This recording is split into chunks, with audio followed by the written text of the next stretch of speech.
Bonjour à tous et à toutes et bienvenue dans cette première vidéo dans laquelle je vais essayer d'être le plus sommaire avec vous pour vous expliquer un petit peu qui je suis. J'ai 31 ans et j'habite actuellement à Phuket, donc en Thaïlande, et avant de venir en Thaïlande, j'ai vécu énormément d'expériences à l'étranger. Et c'est d'ailleurs pour ça que j'ai envie de créer cette chaîne, sinon c'est un peu con.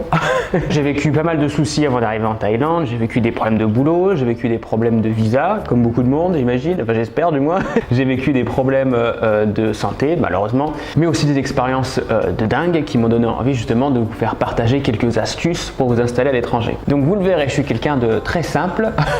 Je n'ai nullement la prétention de vous donner des recettes miracles sur comment vous installer à l'étranger, et encore moins de vous faire des vidéos impersonnelles de quelques minutes sur qu'est-ce que le bonheur et comment trouver le bonheur en vivant avec une plume dans le cul dans le désert. C'est pas du tout mon objectif. Mon objectif, c'est tout simplement de vous donner quelques tuyaux pour vous installer à l'étranger, mais aussi de considérer les limites de notre motivation personnelle. Cette vidéo d'introduction, elle existe uniquement dans un but de légitimité par rapport à ma position que je tiens actuellement.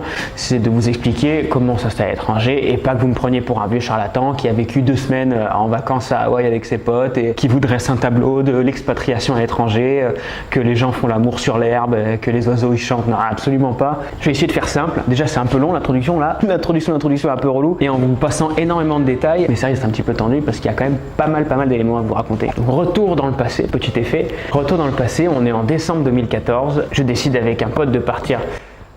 Ah putain, j'ai déjà eu mal à parler. Corona. Je décide avec un ami de partir pour l'Australie avec un Working Holiday Visa. Alors le but de ce voyage, c'était juste d'attendre quelques mois avant d'être tiré au sort pour le Canada. C'était un peu con, hein, bref, on va passer les détails, on a dit. Hein. Donc les visas Working Holiday Visa, c'est des visas qui vous ouvrent des droits pour travailler dans une entreprise dans le dit pays. On va prendre l'exemple de l'Australie là en l'occurrence. Et si vous désirez continuer sur une deuxième année, parce que ça vous octroie des droits que pour 1 an, vous devez faire l'esclave dans une ferme ou trouver un boulot similaire, mais j'y reviendrai, qui vous ouvre des droits pour une deuxième année. Il faut faire 88 jours pour renouveler son visa. Pour mon cas, j'ai fait 4 mois de ferme. Donc j'ai un petit peu dépassé la limite, j'étais chaud patate et j'ai continué à bosser jusqu'à être dépressif tout simplement. J'arrive donc en décembre 2014 à Sydney avec mon pote, avec une petite bourse de 5000 €. Par ailleurs, j'aimerais également vous donner des conseils pour économiser des sous avant de partir à l'étranger. Il y en a certains qui n'arrivent, et certaines qui n'arrivent pas du tout à économiser des sous avant de partir à l'étranger, qui ont toujours l'excuse facile. Petit conseil, arrêtez de picoler, de faire la fête tous les soirs. Enfin bref, on trouve notre premier appartement à Sydney et on a enfin notre piole à Sydney. C'est la débandade, on s'éclate, on s'amuse, on fait la fête tous les soirs, on picole. C'est dans ces moments-là que tu commences vraiment à apprécier et te dire ah, j'ai bien fait de partir à l'étranger, etc. C'est ce que j'ai fait pendant un temps, parce que tous les jeunes font ça quand ils arrivent à l'étranger. Je vais quand même me rendre compte que l'argent part très rapidement. Et oui, parce que c'est quand même pas donné l'alcool en Australie. La vie en elle-même en Australie, et d'ailleurs elle est un petit peu hors de prix. Tout est super cher. Les tomates à 10 € le kilo, le poulet qui coûte le prix d'une bicyclette, c'est un truc de ouf quoi. Le lait, même le lait il coûte cher les gars, c'est complètement ouf. Et d'ailleurs, chaque fois que vous allez dans un supermarché, vous rencontrez toujours des backpackers, donc des voyageurs, ils sont là. Si je coupe une tranche de mie en 4, est-ce que je peux manger? Est-ce qu'ils ont tous pas de thunes? Alors du coup, on rencontre plein de gens qui ont pas de thunes et c'est rigolo, mais le soir quand même, vous rencontrez les mêmes types qui, vous avez vu, qui comptaient le nombre de carrés qu'ils pouvaient faire sur une tranche, mais qui se mettent une race à 150 $ la soirée. Priorité les gars, c'est important. C'est important. Bref. En janvier 2015, je commence à réaliser que j'ai plus du tout un rond, que tout est parti dans les loyers, la caution, dans la carte de métro qui coûte 6 passes Navigo, les quelques soirées que j'ai faites, les cartes téléphoniques, l'abonnement téléphonique, et surtout je commençais à avoir une copine française. Priorité les gars, c'est important. Qui dit copine dit entretenir sa nana. Ça va, ça, c'est genre soirée, resto, on offre un petit cadeau de temps en temps, mais c'est aussi un coup à prendre. Et oui, parce que je suis pas un goujat et que je voulais pas que ma nana elle paye tout et n'importe quoi, quand même. Début janvier donc commence cette longue et interminable recherche du boulot. Cette recherche d'emploi, c'est une horreur. Bon, maintenant j'ai 1 milliard d'astuces à vous donner, mais quand on arrive une fois et que j'avais absolument mais rien lu du tout, je suis parti les mains dans les poches. On a beau dire ce qu'on veut, l'argent c'est le nerf de la guerre. Commence alors mon premier travail, et mon premier travail c'est mon pote qui me l'a trouvé. Mon pote, j'ai toujours eu énormément d'admiration pour lui parce qu'il arrivait toujours à se démerder et à trouver des plans mais de ouf dans n'importe quelle situation. Mon premier boulot, c'était donc de distribuer des flyers dans la rue. Eh ouais les gars, on commence quelque part, hein. C'est pas mal. Et c'était justement un Français qui tenait cette entreprise à l'étranger. Donc j'étais payé entre 13 et 15 dollars de l'heure, c'est-à-dire complètement en dessous du salaire moyen, quand on sait que c'est entre 17 et 20 dollars de l'heure. Et puis on se dit qu'après tout, hein, déjà qu'on se fait exploiter en France, autant continuer à l'étranger. Et puis, hein, c'est pas grave, par les gens de notre propre pays, en plus c'est sympa. Entre-temps, malheureusement, j'échoue au tirage au sort pour le Canada. Et puis peu importe, parce que je suis installé en Australie, je suis bien, j'ai mon petit appart, j'ai mon pote, j'ai ma meuf, tranquille et mille, je suis posé et ça se passe. Petite coupure de courant, et c'est la Thaïlande. Ça se passe super bien. Donc, désormais, là, c'est l'Eldorado. Ce boulot, ça me permet de me stabiliser pendant quelques mois. Pas de vivre, on va dire, ça me permettait de survivre. Et vous vous doutez bien que je roulais pas sur l'or avec les pauvres et les sersters qui me donnaient notre fils d'up pour vivre en Australie. C'était complètement impossible. Mais pour quelqu'un qui avait maintenant l'ambition de rester en Australie, il fallait que je trouve un nouveau boulot. C'était vraiment de m'installer à l'étranger. Je voulais quitter la France, tout simplement. Adieu les gars, quoi. Donc distribuer des flyers, c'était pas vraiment fait pour moi. Surtout qu'en France, je sortais de mes études de business international, d'un bachelor et d'une autre licence. C'est la Thaïlande, c'est les chiens qui s'énervent dans la rue, tout simplement, il va falloir faire avec les gars. Et je sortais également d'une licence en langue étrangère appliquée, donc qui m'a permis de postuler au chômage très rapidement. Et donc tous ces diplômes qui m'ont permis tout simplement de décrocher un stage en 2 ans. Bon, entre-temps, je faisais des petits boulots, évidemment. Je n'étais pas fils à papa qui vivait de l'argent de ses parents, mais je faisais des petits boulots un peu à droite et à gauche, évidemment. Mais quand même avec 2 diplômes, en France, dans un pays qui est quand même pas le tiers-monde, hein, on va pas se cacher. Ça me faisait un peu mal au derge de travailler dans des magasins de genre Carouf, manutention, etc. Alors que je pouvais très bien faire de la compta, je pouvais discuter en anglais avec des fournisseurs, etc. Enfin bref, peu importe. Mon objectif donc, c'était de m'installer en Australie, indéfiniment, parce qu'après tout les gens sont cool, il fait beau, il y a un management qui est très britannique et qui est vraiment génial pour le coup. On vous laisse faire exactement tout ce que vous voulez, vous êtes vraiment complètement libre de travailler, même trop des fois, et vous faites tout le travail de tout le monde, mais bon, ça c'est autre chose. C'est une destination idéale que je compte comme l'une des meilleures destinations à ce jour. Il existe un rêve australien, le rêve américain n'existe plus, j'ai fait l'Amérique aussi. Mais le rêve australien existe vraiment. Il y a des opportunités de dingue, on gagne bien sa vie. Et c'est pas pour rien d'ailleurs que dans le magazine Forbes, on retrouve les 3 plus grandes villes d'Australie où il fait bon y vivre, niveau rapport qualité-prix, etc. J'ai effectué donc tous ces petits boulots. Et le dernier, le plus important, c'était ambassadeur de marque. Ambassadeur de marque, qu'est-ce que c'est? C'est tout simplement être l'espace d'une journée ou d'une campagne promotion de représenter une tierce marque qui sous-traite son marketing. Ça peut être n'importe quoi, ça peut être une marque de chaussures, des glaces, ça peut être en l'occurrence ce que j'ai fait pour la Renault Capture, vous savez la voiture qui est dégueulasse de Renault, qui voulait vendre à l'étranger. Donc pour vous faire simple, vous avez la voiture qui est en promotion dans un salon, peu importe, dans un supermarché, et vous faites partie de ces gens-là qui font bonjour, vous voulez vous asseoir dans la Capture, elle est très belle, hein, et vous avez quand même un texte à apprendre, vous avez des mots-clés à apprendre et que vous devez sortir continuellement aux personnes qui désirent voir l'objet, peu importe ce que vous vendez. Mais pour faire ce travail, il faut savoir parler couramment ou bien anglais. J'ai vu des Espagnols qui parlaient pas du tout anglais et qui arrivaient à avoir le boulot. Camoulox quoi. Et en l'occurrence, j'ai quand même donné cette idée de travail à pas mal de Français qui m'ont sorti j'ai un niveau qui est pas top en anglais, donc comment je fais, ça va être galère pour moi, etc. Mais encore une fois, je vous donnerai des petites astuces pour être un petit peu un filou quand vous êtes en entretien d'embauche. Je travaille ainsi jusqu'en août 2015, mais en août 2015 se pose la question du sponsor. J'ai quand même travaillé pendant plusieurs mois pour une entreprise australienne et j'aimerais quand même me faire sponsoriser, ce qui me semble un petit peu évident. Je vais voir le directeur de la boîte, je toque à sa porte et je lui dis écoute Jean-Michel, est-ce que ça serait cool que tu puisses me sponsoriser, je pense que je fais du bon boulot, vous m'appréciez bien. Et évidemment, tout Australien qu'il est, il vous répond mais bien sûr, je peux te sponsoriser mon petit gars. Et ce qui me ferait plaisir, c'est que tu fasses tes fermes et que tu reviennes, bon je sais pas pourquoi je fais l'accent du fermier justement, et que tu reviennes une fois que tu as fini les 80 jours, il faut que tu reviennes, hein, et après je te sponsorise. Donc moi je suis comme un dingue, le mec me dit qu'il va me sponsoriser une fois que j'ai fini les fermes, j'aurai à nouveau une deuxième année de Working Holiday, donc je serai au taquet de Working Holiday. Et s'ensuit donc le premier périple, le périple d'acheter une voiture. Donc, le peu d'argent que j'avais mis de côté, qui était à l'origine destiné à être utilisé pour me faire sponsoriser et pour payer un avocat, je le passe dans une voiture pourri, mais une merde sans nom, c'était un corbillard roulant le machin, il était affreux quoi.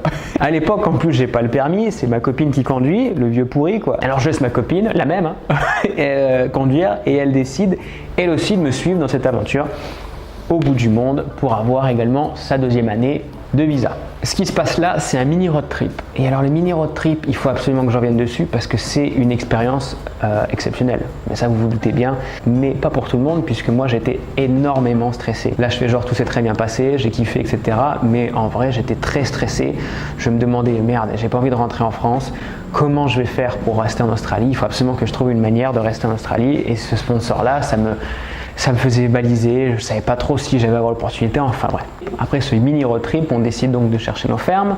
Et pour chercher les fermes, il y a de tout et n'importe quoi en Australie. On entend vraiment n'importe quoi. Mais va dans le nord, il y a ils cherchent pour cueillir des bouts de bois.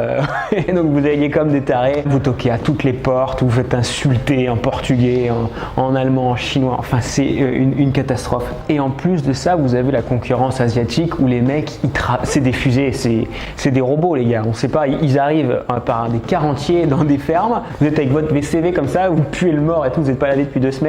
Et ils arrivent avec des quarts entiers et ils sont là, ils ont 45 boulots et vous êtes là, ils n'ont pas payé d'idée. Non, ils font non, eux ils ont accepté à 2 cacahuètes de l'heure, alors ok, bon bah du coup on s'en va quoi.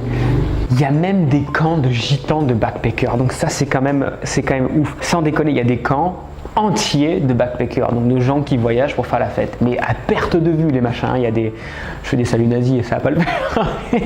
Il y a des camps immenses dans des endroits immenses quoi.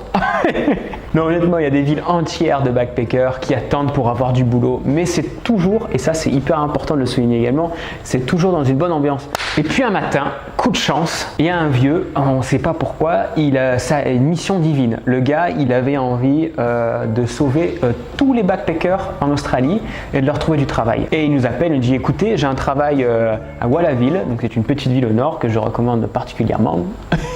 49 habitants.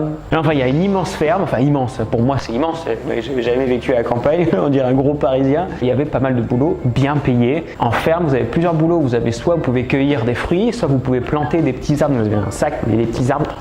Il faut planter des arbres tous les mètres. Vous avez élagué les arbres qui viennent justement donner des fruits, travailler en entrepôt, où là, vous passez votre temps à penser super, ma vie c'est de la merde, ma vie elle est pourrie, elle pue la merde, qu'est-ce que je fais là? Vous posez un milliard de questions. Je vous conseille cela dit de vous intéresser aux différentes saisons. Chaque saison a ses fruits et certains fruits valent plus que d'autres. Vous avez des énormes cagettes et vous devez les remplir de fruits. C'est impinable les gars, honnêtement. Mais vous passez des moments de ouf malade parce que le soir vous rentrez, vous faites la fête avec des gens, vous kiffez, partager des moments. Enfin, en somme, moi j'ai pas vraiment kiffé vraiment, mais j'entends énormément de gens me dire que c'était génial. En décembre 2015, on reprend la route. Jean-Louis m'avait promis un sponsor pour retrouver un appart avec une place de parking cette fois-ci puisqu'on a la voiture toute pétée. Et je prends donc rendez-vous avec ce directeur qui me voit arriver et sans déconner, il me dit bah t'es qui toi? Il a plus l'accent fermé, il a perdu l'accent fermé entre temps. Il me dit mais t'es qui Michel? Je te connais pas toi. En gros, il m'avait fait comprendre qu'il m'avait fait miroiter tout simplement. Puis ensuite me vient une idée. Alors une bonne idée bien pourrie comme j'en ai souvent, c'est de partir à Melbourne. Je me dis Melbourne, j'y suis jamais allé. Ça peut être sympa, ça a l'air cool, tous les gens me disent que c'est la meilleure ville d'Australie, j'ai des bons retours. Je dis bah ok, et ben on y va. Et en plus j'avais entendu dire qu'il y avait des entreprises françaises, donc je me dis bah peut-être que je pourrais travailler en tant qu'assistant marketing pour une boîte française tout simplement. Donc on prend la voiture, on trace encore à nouveau avec ma copine qui me suit toujours et on arrive à Melbourne. Enfin, on arrive en banlieue de Melbourne. On arrive au Mordor, dans le Mordor tout simplement. Il faut pas se voiler la face quoi. C'était impinable et on est à environ 1h30 en train de Melbourne. C'est tout ce qu'on a trouvé pour pas très cher, pour $200 de la semaine. Parce qu'il n'y avait aucune offre à cette époque-là. Je sais pas comment c'était possible, mais il n'y avait rien. J'ai un petit cancer qui se développe. On va refaire ce que je faisais à Sydney, c'était sympa, après tout j'ai qu'à refaire ambassadeur de marque. Donc je fais ambassadeur de marque pour une boîte et dans cette boîte là on me promet également un visa. On me promet un visa et je me dis putain mais ça y est on y est enfin, je suis content, je suis au taquet quoi. Et le truc c'est que je travaille pendant 6 mois et qu'il a jamais de chance quoi. Je travaille pendant 6 mois dans cette boîte et au bout de 6 mois le manager qui devait me sponsoriser s'en va de la boîte. Un autre manager reprend sa place et malheureusement il faut tout reprendre à zéro. Le mec n'avait absolument aucune idée de qui j'étais et il avait une autre façon de gérer la boîte et pour lui c'était même pas pensable que j'ai un sponsor. Et là je postule à des milliards, des centaines et des centaines d'offres et rien ne se présente à moi. Vraiment rien de rien, grosse dépression, j'essaye tout, les boulots construction, les boulots de serveur, j'essaie même de cueillir des champignons. Personne, tout le monde me dit mais t'arrives même pas à tenir un champignon dans la main. Je dis mais qu'est-ce qui se passe quoi. Et puis un soir, je me réinstalle mieux, attention, papy vous raconte une histoire. Et puis un soir, je reçois un coup de fil de Sydney. Et c'est une boîte qui me dit, écoutez, on a un boulot pour vous, ça serait manager comptable. Manager comptable, ça veut tout et rien dire en Australie. Hein. Ça peut être du marketing, de la compta, laver les chiottes, c'est tout et n'importe quoi, vraiment. Et donc là, je fonds en larmes, je suis au taquet, je suis tellement content, je me dis enfin, après 1 an et demi, la chance me sourit et il me reste bientôt plus beaucoup de temps sur mon deuxième visa, c'est la galère, mais j'ai quand même quelque chose qui se profile et je me dis bon bah allez, je vais avoir un sponsor, c'est la fin et tout, parce qu'ils me promettent aussi un sponsor hein, les gars. Je repars à nouveau à Sydney, je me présente au boulot, le gars me dit bah ouais, pas de problème, t'auras un sponsor bien sûr, si tu fais du bon boulot, pas de raison que t'en aies pas. Alors là les gars, champagne, on s'éclate, c'est la fête, c'est le top, je m'éclate, je l'ai déjà dit. Mais ça va pas durer. Je travaille donc pendant 3 mois dans cette boîte et au bout de 3 mois, je vois les jours qui arrivent, on arrive vers décembre 2015, j'arrive sur la fin de mon visa et quand même Jean-Louis il faut qu'il se débrouille pour faire les papiers de mon visa parce que bon il reste plus beaucoup de temps quoi, il reste 2 semaines quoi. Et là je vais donc dans son bureau et sans vous mentir, et je crois que ça restera gravé dans toute ma vie ces mots là, il a mis ses mains sur le bureau comme ça, là. Il s'est levé discrètement, il a fait qu'est-ce que tu veux, tire-moi les chaussures quoi. Il me dit en gros de quel sponsor tu parles tout simplement. Sauf que là, j'ai pas de stade comme les gens normaux de oh je suis un peu énervé, ça commence à monter. Je passe du stade ouais c'est cool, on rigole, on fait la fête. Je vais tuer ta famille entière. J'ai pété un câble dans le bureau. J'ai dit mais vous foutez de ma gueule, vous m'avez promis, vous m'avez tué mon avenir, etc. Je jure, je casse tout, enfin la misère. Et le gars me regarde impassible et il me dit écoute. Je suis désolé, j'ai pas de sponsor pour toi. Je suis passé donc de Saiyan à Super Saiyan à Broly quoi. Petite référence de geek pour ceux qui connaissent tout simplement. Et puis mince, je refuse l'échec. Je déteste l'échec, mais je me dis qu'avec toutes les économies que j'ai faites en bossant pour cette boîte, parce que j'avais quand même bien gagné ma vie pendant quelques mois, et ben je vais prendre des touristes. Je vais prendre des touristes, et je vais prendre des vacances. Et donc je prends un visa touriste, je retourne à Melbourne parce que j'avais vu un tatoueur qui faisait des super tatouages et je me suis dit écoute, je vais me payer un tatouage là-bas. Et je me suis pris 1 mois et demi dans une auberge jeunesse. Et honnêtement, j'ai toujours critiqué les auberges jeunesse. J'ai dit que c'était un truc un peu de bolos, tout ça. Mais j'ai passé les meilleurs moments de ma vie. Et ça fait vraiment, vous savez, comme dans les séries où vous dites que vous êtes une bande de 10-15 potes à voyager, vous faites des trucs exceptionnels. La fête autour du feu, voyager à plusieurs voitures. Vraiment, c'est le top. Je recommande absolument de vivre ça au moins une fois dans sa vie. Moi, c'est clair et net. En avril 2017, je suis sans visa légal pour du travail. Je rencontre différentes personnes en discutant à droite et à gauche en soirée qui me proposent de faire un visa étudiant. Visa étudiant, c'est une super bonne alternative si vous avez besoin de rester sur le territoire australien, que vous avez un plan, ou tout simplement si vous cherchez un sponsor. Mais là, il faut être super chanceux parce qu'avec un visa étudiant, vous n'avez droit qu'à 20 heures par semaine de boulot. Ce qui n'est rien et ce qui vous permet même pas de vivre correctement. Tout simplement. Souvent, vous avez des boîtes qui vous font ces visas étudiants. C'est pas vraiment très cher. Ça coûte 1500 $ le trimestre et en plus de ça c'est complètement légal, c'est-à-dire que vous travaillez vraiment dans une école et ça vous octroie des droits pour travailler et rester 1 an sur le territoire australien. Donc une fois que j'ai ce visa, je décide de retourner à Sydney. Alors me demandez pas pourquoi, je suis pas très intelligent hein, dans la vraie vie, mais j'ai une lueur d'espoir, je sais pas pourquoi, je me dis peut-être que Sydney ça va être tip top et je retrouve à nouveau une coloc à Sydney avec beaucoup moins d'affaires cette fois-ci puisque je laisse tout derrière moi à chaque fois, hein. J'achète des trucs et je laisse tout en Sbooby Maximos, j'achète des gens à droite et à gauche. Quand vous voulez vous installer dans un pays, voyagez léger, faites pas comme moi, vous achetez pas 15 valises, allez vous êtes là, bonjour je suis un backpacker, vous allez passer pour un gros débile quoi. Ah et aussi, entre temps je me fais voler la voiture à Melbourne, voilà, allez bisous. Et après quelques mois, je retrouve un travail en tant que assistant. Et après quelques mois, je retrouve un travail en tant qu'assistant marketing pour une autre boîte australienne. Et du coup, je dois déménager à nouveau. Et dans ce travail, je rencontre le patron qui s'avère être français. Alors c'est une boîte australienne, mais le patron était français. Et le patron français me promet encore un sponsor. Il me dit, bien sûr mon ami, mais tu vas l'avoir ton sponsor. Et je veux plus me faire avoir. Alors je lui demande tout simplement de me me faire ça par écrit et de me dire je jure ou là je donne un sponsor à Benjamin quand il aura fini ses 2 ou 3 mois de travail. Arrive la période de décembre 2017 et là la boîte se met à franchiser, ce qui entraîne inéluctablement une destruction totale du management. Et donc me revoilà après 3 ans à l'étranger, 3 ans passés à l'étranger, sans visa, sans sponsor et absolument sans avenir. Là, j'en ai aucune idée de ce que je fais devenir. Ce que je fais devenir,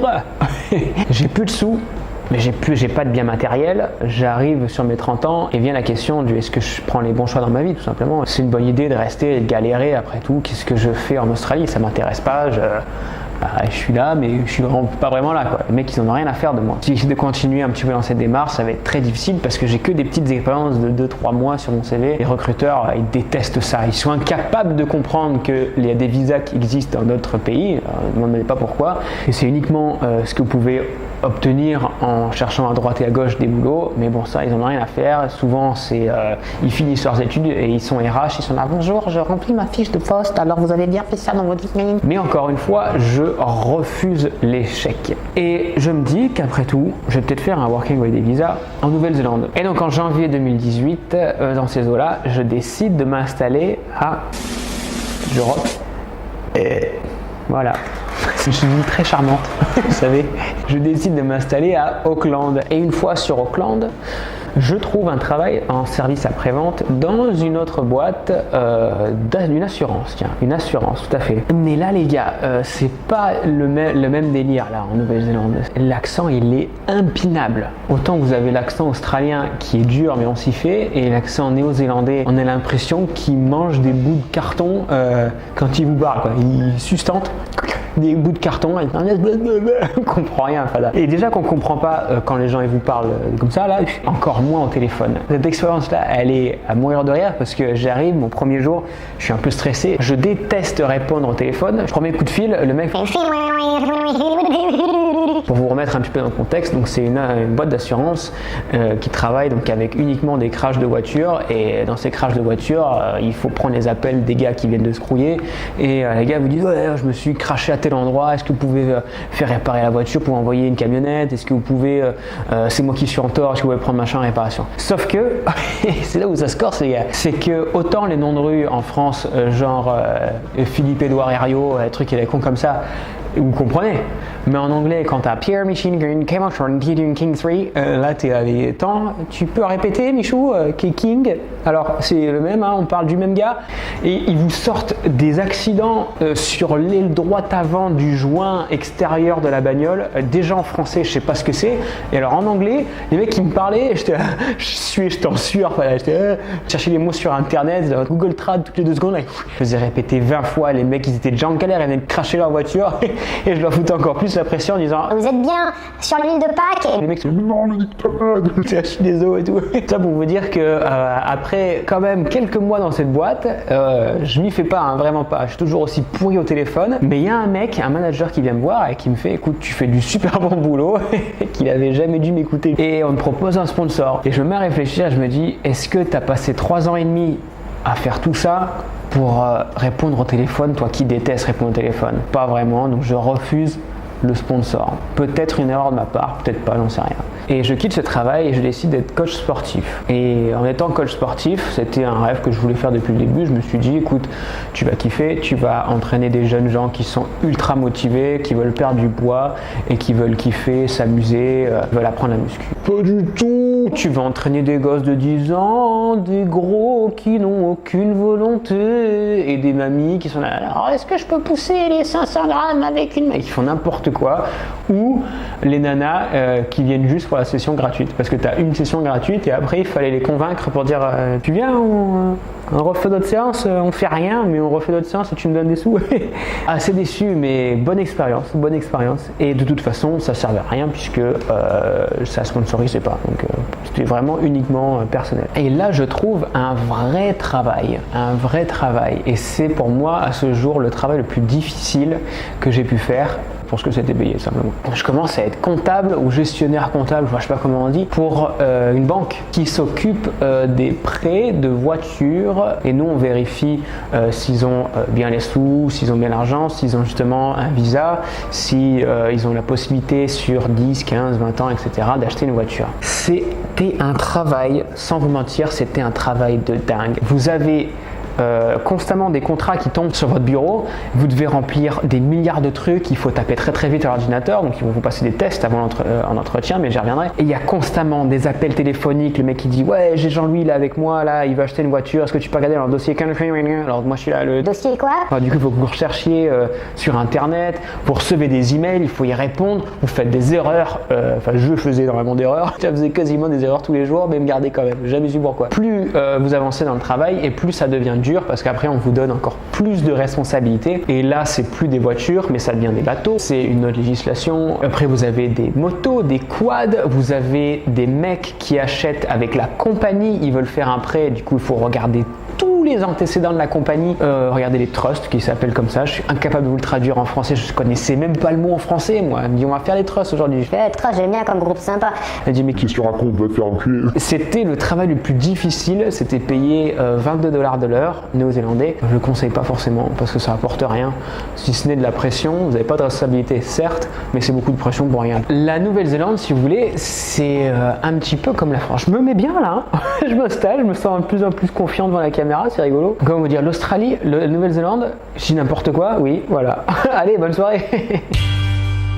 La Nouvelle-Zélande, comment vous dire, c'est vraiment comme la France. Il y a beaucoup de taxes, il fait froid, les salaires sont pas super élevés. Enfin, ils sont élevés, mais pas tant que ça, parce que tout coûte cher. C'est une île et quasiment tout est importé. Pareil, vous avez le poulet, c'était 20 $ la barquette, quoi. Je veux dire, c'est ouf. Et moi qui nous fais beaucoup de poulet pour le sport, beaucoup de riz, beaucoup de lait de soja ou de lait d'amande surtout, c'est très cher, c'est très très très très cher. Et j'arrivais pas à mettre des sous de côté, je voyais pas l'intérêt.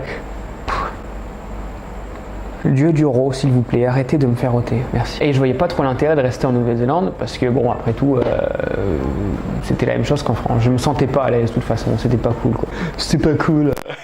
Et puis en parallèle, j'ai mon meilleur pote qui s'installe en Thaïlande et il me dit écoute frère, si tu veux, viens faire un tour à la maison, il y a du bon et du saucisson. Hop, un petit moucheron qui éclate. Moi je décide de prendre un billet d'avion pour la Thaïlande et de passer 2 petites semaines chez mon pote que j'avais pas vu depuis que j'étais parti de France. Donc quasiment toutes mes économies elles partent dans le billet d'avion parce qu'il est à Bangkok mon pote, on commence à voyager un peu partout. Et la Thaïlande, enfin Bangkok en particulier, comment vous expliquer, le premier jour vous détestez, c'est pollué, il y a beaucoup de voitures, il y a du trafic. Le deuxième jour vous commencez à kiffer, vous dites ah c'est pas mal, c'est sympa quand même comme pays, ça a l'air cool et tout. Et le troisième jour vous voulez plus repartir.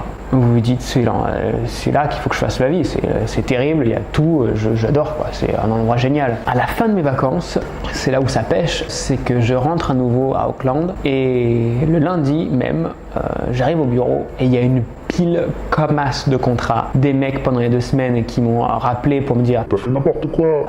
c'était le cas hein. Et là ma boss qui me dit mais non mais tu t'es trompé là, tu t'es trompé partout,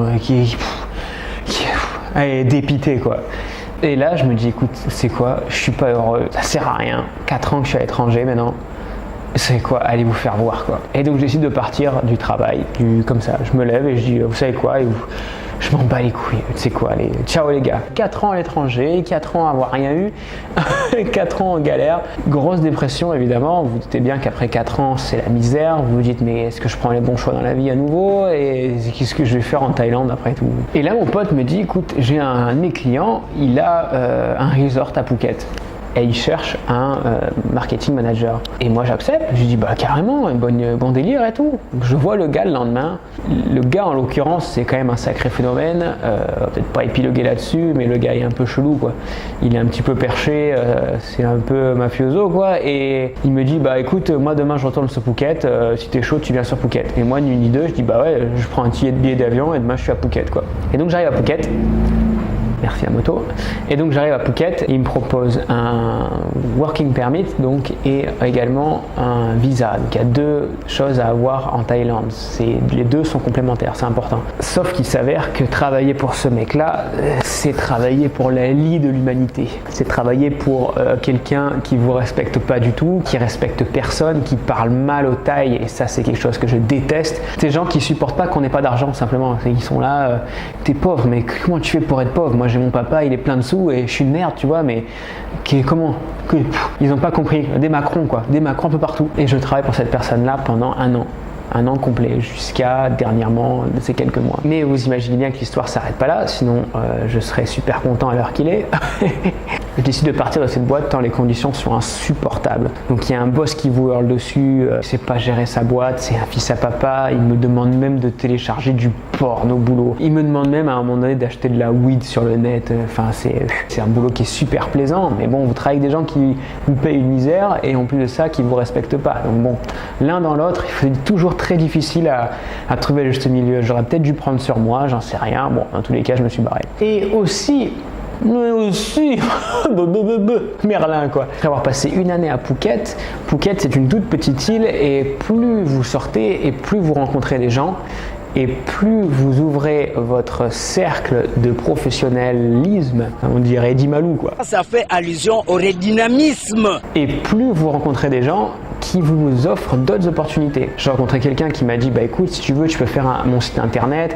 Un autre qui m'a dit bah écoute, tu peux t'occuper de mes annonces Facebook et tout ça sur internet. Là où je veux en venir, c'est que plus vous parlez à des gens et plus vous vous rendez compte que sans le savoir, on est toujours le pigeon de quelqu'un d'autre, mais pas forcément le pigeon en mode négatif. Des fois vous avez des compétences que certaines personnes n'ont pas, mais qui vous semblent complètement naturelles. Par exemple, moi, faire une pub sur Facebook, bon, vous regardez 2 tutos, vous commencez un petit peu à gérer comment ça fonctionne, vous avez fait 2-3 annonces, vous vous rendez compte qu'il y a des trucs qu'il faut éviter, vous n'avez pas forcément les bonnes personnes qui sont ciblées, etc. Il ne faut pas être un génie pour comprendre comment Facebook ça fonctionne.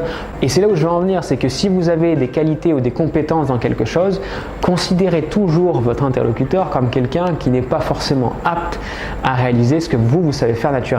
On a peut-être quelque chose qui est inné, on arrive facilement à développer, que la personne en face, elle n'a rien à battre, secouer, ou alors elle n'a pas envie de le faire. Tout simplement. Je me suis répété 20 fois pour dire la même chose.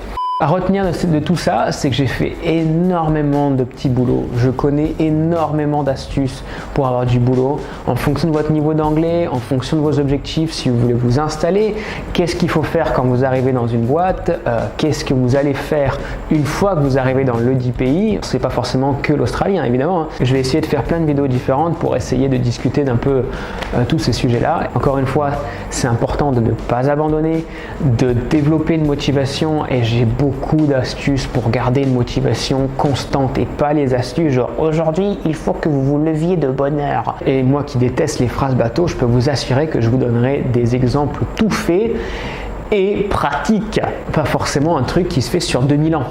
Bon, c'est la fin de la vidéo, ça dure à peu près 2h30. J'ai raconté ma vie, paye ta vie vieux gars.